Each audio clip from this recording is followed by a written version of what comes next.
අද මං ඔයාලට කියලා දෙන්න හදන්නේ මේ වගේ රසම රස කලකුඩු එකක් ගෙදරදීම හදාගන්නේ කොහොමද කියලා.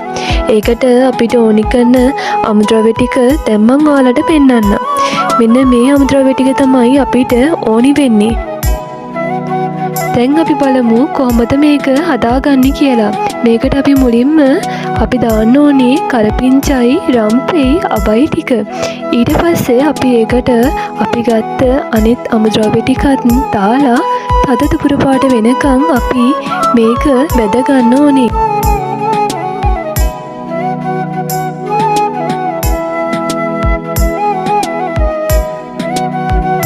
දැන් අපි බෙදගත්ත ටික ටිකක් නිමෙන් ඇරලා මෙන්න මේ විදිහට බ්ලෙන්ඩර් එකට දාලා අපි හොඳට කුඩු කරගන්න ඕනේ.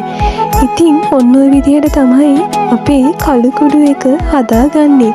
මේ වගේ රසම රස රෙසිපි මම ඔයාලට ඉස්සරහටත් කියන්නම්.